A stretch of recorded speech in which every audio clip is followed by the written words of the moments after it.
हे बघ देवानी मुळातच ते आम्हाला अशा समारंभात सहभागी होण्यासाठी बोलत आहेत ना की जे आम्हाला पटतच नाही. होम हवन वगैरे आणि असल्या या कुठल्या तरी पूजेमध्ये तुम्हाला स्थान देण्यापेक्षा सुद्धा तुला आणि रागिणी वहिनींना जर त्यांनी आपल्या मनात स्थान दिलं ना तर ते आम्हाला जास्त आवडेल.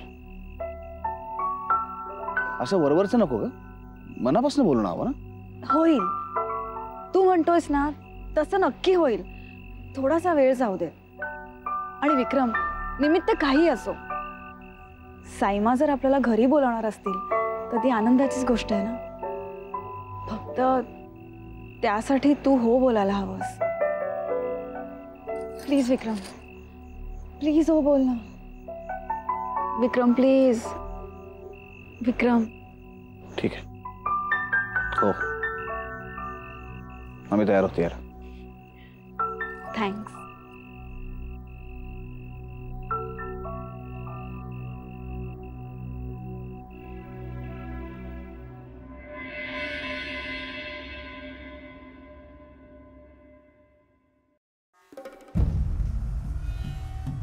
रणवीर, बोला. गुरुजींनी सांगितलेला उपायच आपल्यावरचा अरिष्ट टाळू शकेल. त्याशिवाय दुसरा कुठलाही पर्याय आमच्या समोर दिसत नाही. ते शक्य नाही. का शक्य नाही रणवीर? आपलं यावर बोलणं झालंय साईमा. हो, आम्ही याच्यावर खूप विचार केला, पण याशिवाय दुसरा काही मार्गच दिसत नाहीये. साईमा. नाही म्हणू नका ना रणवीर. साईमा, तुम्ही काय बोलताय तुम्हाला कळतंय का? हो, लक्षात येतंय ना, पण आई म्हणून तुम्ही आम्हाला नाही म्हणू नका. हा अभिषेक होईपर्यंत आमचं चित्त थाऱ्यावर राहणार नाही. साईमा, या पूजेला आपण त्यांना जर बोलावलं तर रागिणी आणि देवयानी या दोघींसमोर आपण झुकल्यासारखं होईल. आणि या पूजेच्या निमित्ताने त्या दोघी जर आपल्या कुलदेवतेसमोर आल्या तर त्यांचा आपण सून म्हणून स्वीकार केला असंही होईल. आमच्या निर्णयाचा काय अर्थ निघतो यापेक्षा अनर्थ कसा टाळता येईल ह्याची आम्हाला जास्त चिंता वाटते. आणि रणवीर, आम्ही त्यांना पूजेसाठी बोलवलं याचा अर्थ आम्ही त्यांना घरी घेऊन येणार नाही आहोत. आणि लोकांचं काय? त्यांचा विचार केलाय तुम्ही? साईमा म्हणून लोकांची पर्वा करण्यापेक्षा आई म्हणून आम्हाला कुटुंबाची जास्त काळजी वाटते. रणवीर, नाही म्हणू नका ना.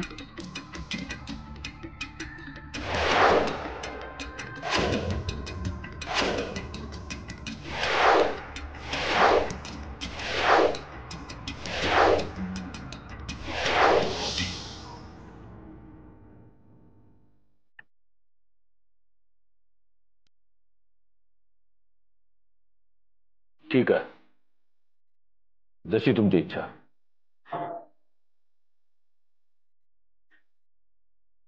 रणवीर, आम्हाला खात्री होती की तुम्ही आम्हाला नाही म्हणणार नाही. आम्ही गुरुजींना आता पूजेची तयारी करायला सांगतो. राहिला प्रश्न नीलराजी आणि विक्रमादित्यांचा. त्यांच्याशी प्रियदर्शनीला बोलायला सांगतो. शुभ कार्यात विलंब नको ना. येतो आम्ही.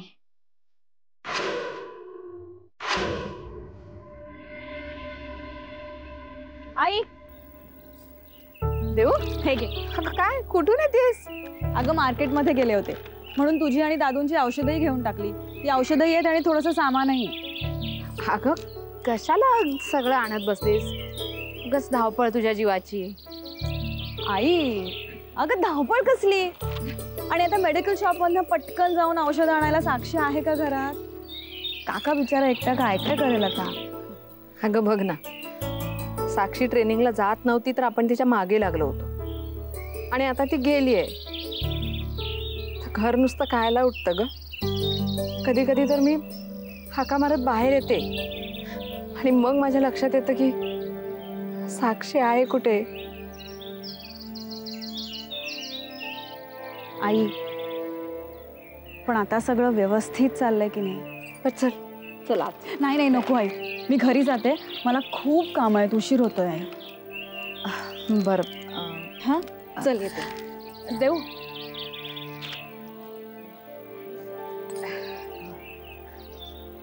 तुझ्या घराचं काय झालं ग?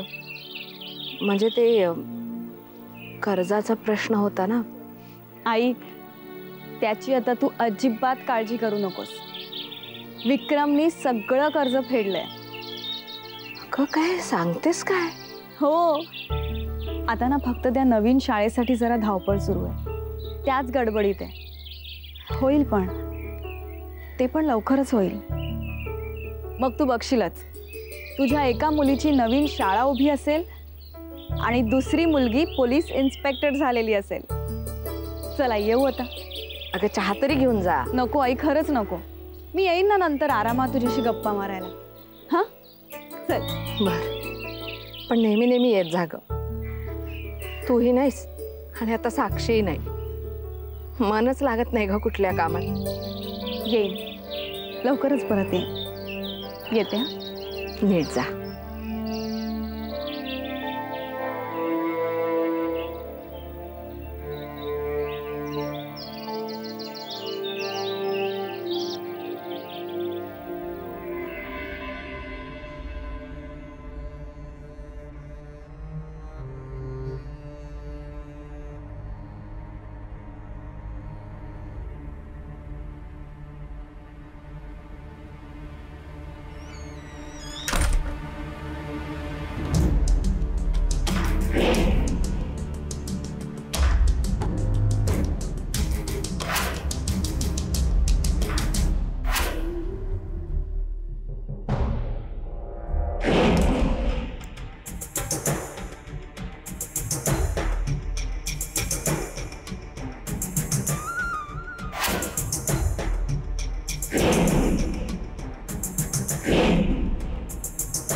रिक्षा.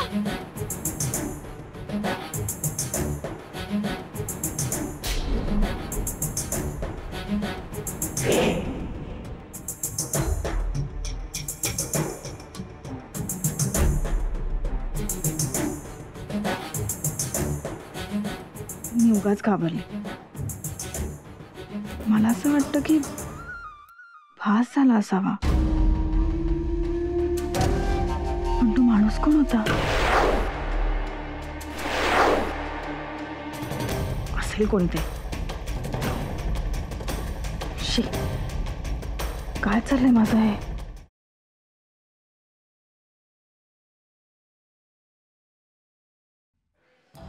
हॅलो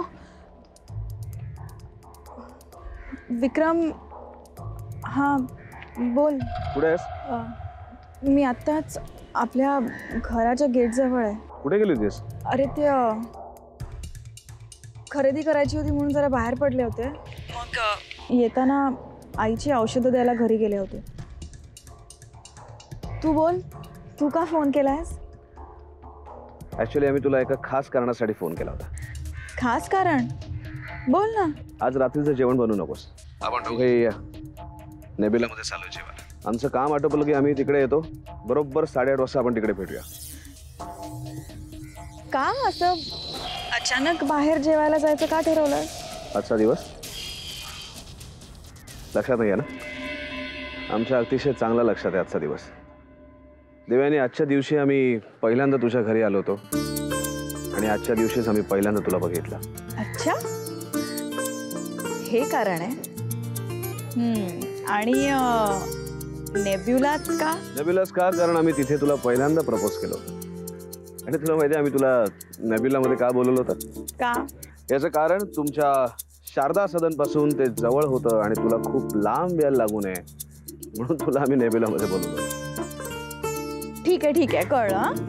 एनिवे, आम्हाला इथे आज काम खूप आहे, पण तरी सुद्धा आम्ही लवकरात लवकर काम संपवून तिथे येतो. उशीर करू नकोस. ओके, नाही उशीर करणार, पोचते मी पण. बाय. बाय.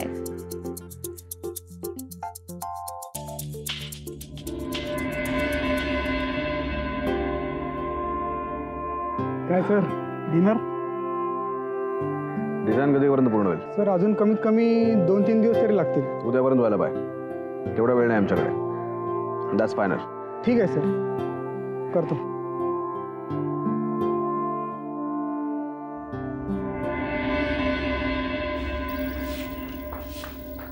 वहिनी. हा वहिनी. हा, या महागाईने जीव अगदी नकोसा केलाय. अहो बाजारात भाजी आणायला गेलं तर 100 रुपयाची नोट पुरत नाही. त्यात हे लाईट बिल. आता अशी भरमसाठ बिलं आली तर माणसाने काय करायचं? एकटा कमवणारा कुठे कुठे लक्ष देणार? आपण तर खरं म्हणजे किती जपून वापरतो वीज. कसं काय एवढं मोठं बिल आलं मग?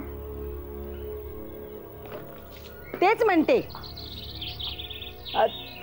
म्हणते ना मी. विचार केला ना तेव्हा लक्षात आलं माझ्या की साक्षी पोलीस ऑफिसरच्या परीक्षेची तयारी करत होती ना, तेव्हा रात्र रात्र जागून अभ्यास करायची. बहुतेक त्याच वेळी आलं असेल ना.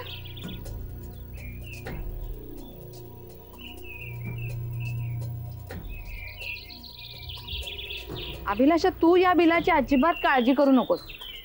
या वेळेला मी भरते बिलाचे पैसे. आणि आता थोड्याच दिवसाचा तर प्रश्न आहे ग. एकदा साक्षी पोलीस ऑफिसर झाली ना की एकट्या मकरांवर नाही पडणार मग सगळ्या खर्चाची जबाबदारी. नाही म्हणजे तसं श्रावणी ही कमवते, पण तिच्या पैशांना मी हात लावत नाही, तुम्हाला माहीतच आहे.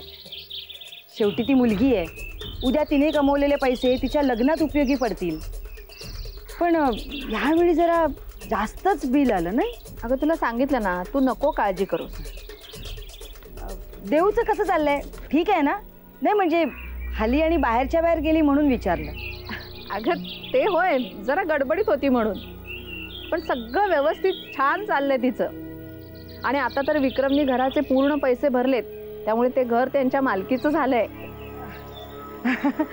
अरे वा, खरंच आनंदाची बातमी आहे. हे घ्या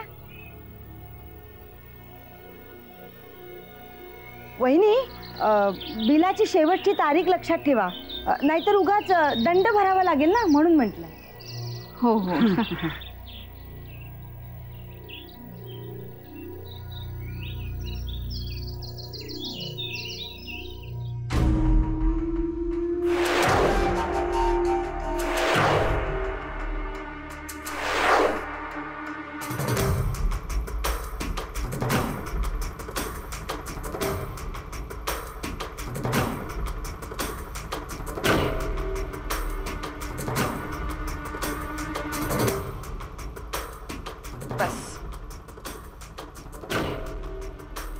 आजची रात्र शेवटची.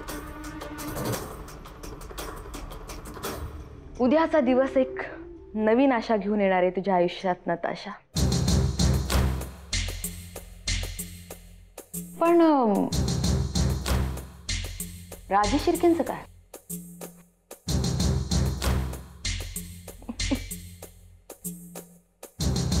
त्यांना तर माहित पण नाही की त्यांच्या आयुष्यात एक त्यांचा मान सन्मान, प्रतिष्ठा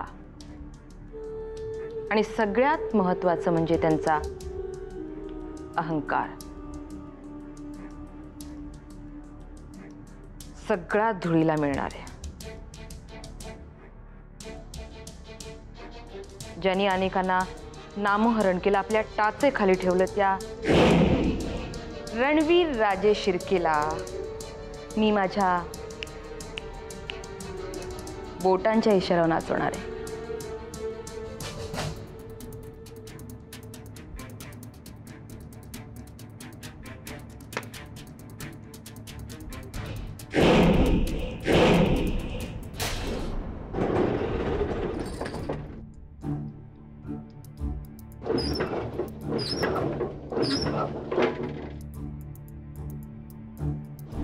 बघायला लागेल काय झालं.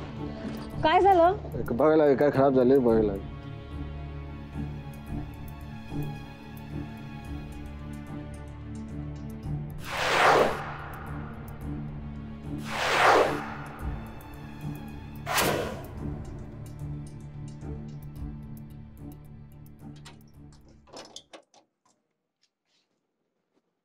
मॅडम दुसरी रिक्षा करायला लागेल, रिक्षा खराब झाली. अहो म्हणजे रिक्षा खराब झाली, काय करणार आता? अहो पण आता दुसरी रिक्षा इथे कुठे मिळणार दुसरी रिक्षा? काय माहित नाही मला. अहो तुम्ही कुठे चाललात? ओ ओ रिक्षावाले,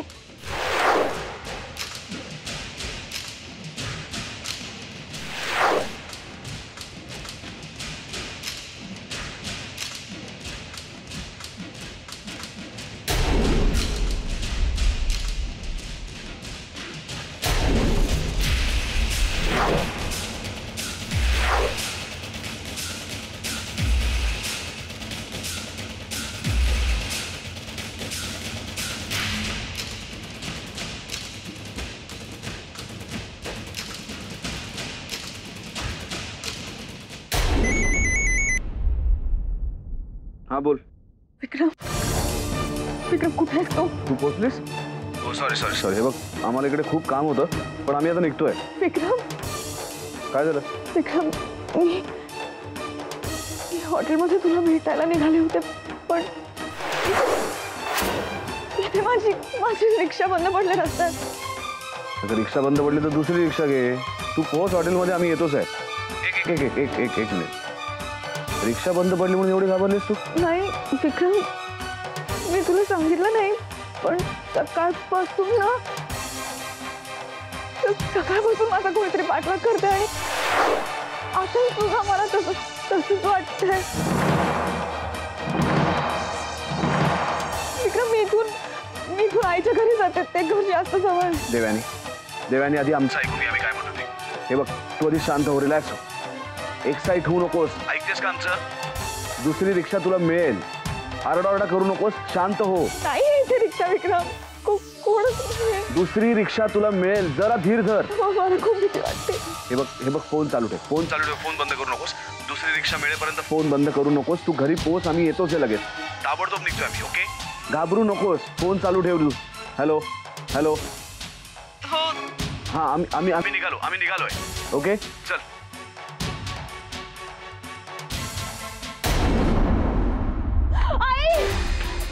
देऊ देऊ काय झालं? तू कशी पळत काय आलीस? काय झालं ग? कोण आहे तिकडे? मागे का बघतेस? कोण आहे? काय झालं? पाणी देते. हो पाणी देते, तू आधी बस. ये बस. काय झालं मला सांग. बस. मकरान, अभिलाषा, सावकाश, हळूहळू. देऊ देऊ काय झालं? का घाबरलीस तू एवढी? काका काय झालं? सकाळी आली होतीस ना, आता अचानक परत? अगं देऊ काय झालं सांगतेस का? विक्रमशी भांडून आलीस का? नाही तसं नाही, म्हणजे अचानक आली ना म्हणून विचारलं. एक मिनिट टाकू. काका मी आणि विक्रम आता हॉटेलमध्ये जाणार होतो जेवायला, नेबिवला मध्ये. मी रिक्षातनं तिथे जात होते तर मला असं सतत जाणवत होतं की कोणीतरी माझा पाठलाग करतंय. पाठलाग? होय. सकाळी मी तुला भेटून घरी जात होते ना, तेव्हाही मला असंच वाटलं. पण मग असं मला वाटलं की कदाचित मलाच भास होत असेल, म्हणून मी लक्ष दिलं नाही.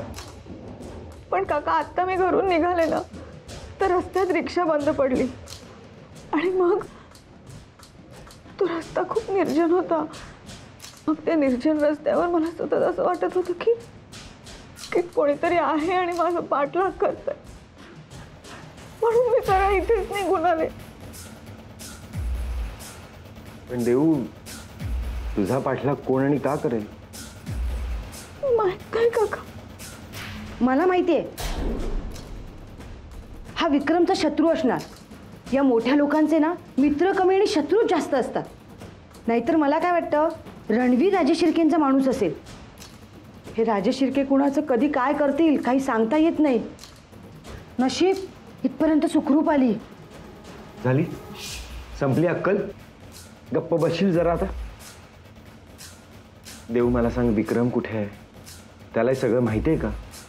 हो काका, आता विक्रमला मी सगळं सांगितलं आणि तो इथेच यायला निघालाय. बहिणी मी आलो. देऊ, तू माणूस दिसायला कसा होता? अभिलाषा,